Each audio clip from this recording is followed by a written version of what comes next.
திராவிட இயக்கத்தை வீழ்த்தி விடலாம் என்று நினைப்பவர்களால் இந்த இயக்கத்தை தொட்டுக்கூட பார்க்க முடியாது என துணை முதலமைச்சர் உதயநிதி ஸ்டாலின் தெரிவித்துள்ளார். திமுக எம்பி திருச்சி சிவா எழுதிய 5 நூல்களை வெளியிடும் விழா சென்னை கலைவாணர் அரங்கில் நடைபெற்றது. இவ்விழாவில் பேசிய துணை முதலமைச்சர் உதயநிதி ஸ்டாலின், திருச்சி சிவா திமுக இளைஞர் அணிக்கு ஆசிரியர் போன்றவர் என தெரிவித்தார். 2017ஆம் ஆண்டு நாடாளுமன்றத்தில் திமுக கொண்டு வந்த தீர்மானம் தமிழ்நாட்டில் ஜல்லிக்கட்டு நடைபெற காரணமாக இருக்கிறது என்றார். திருச்சி சிவா போன்றோர் இருக்கும் வரை திராவிட இயக்கத்தை யாராலும் தொட்டுக்கூட பார்க்க முடியாது என்று உதயநிதி ஸ்டாலின் தெரிவித்தார். தலைவர்கள் உங்களோடு இருக்கிறாங்க, நாங்கள் அனைவரும் உங்களோடு இருக்கோம். திராவிட இயக்கத்தை வீழ்த்தி விடலாம் என சிலர் நினைக்கின்றார்கள். ஆனால் திருச்சி சிவா போன்ற லட்சியவாதிகள் இருக்கின்றவரை இந்த இயக்கத்தை யாராலும் தொட்டுக்கூட பார்க்க முடியாது.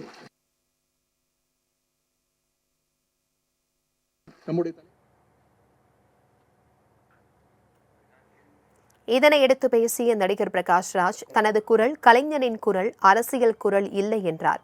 ஆனால் தான் பேசினால் அரசியலாகி விடுவதாக பிரகாஷ் ராஜ் தெரிவித்தார்.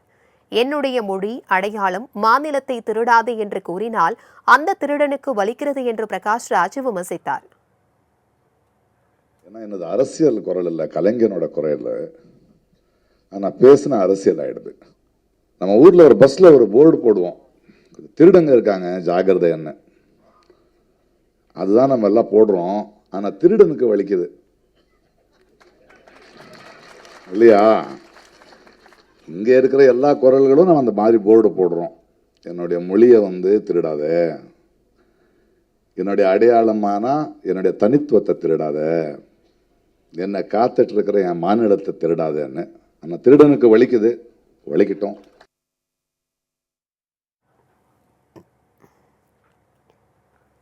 துணை முதலமைச்சராக பொறுப்பேற்ற உதயநிதி ஸ்டாலினுக்கு வாழ்த்து தெரிவித்த நடிகர் பிரகாஷ் ராஜ், நம்முடைய துணை முதலமைச்சர் சமத்துவத்தை பேசுகிறார், மற்றொருவர் சக்காரத்தில் பேசுவதாக பவன் கல்யாணை சாடினார்.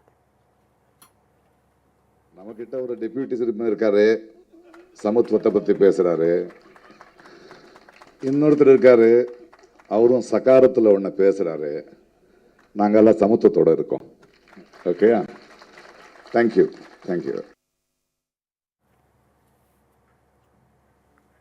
இதனைத் தொடர்ந்து நூல் வெளியீட்டு விழாவில் பேசிய கவிஞர் வைரமுத்து, உதயநிதியின் சாம்ராஜ்யம் மத்திய அரசின் ஒரே செங்கலால் கட்டப்பட்டது என தெரிவித்தார்.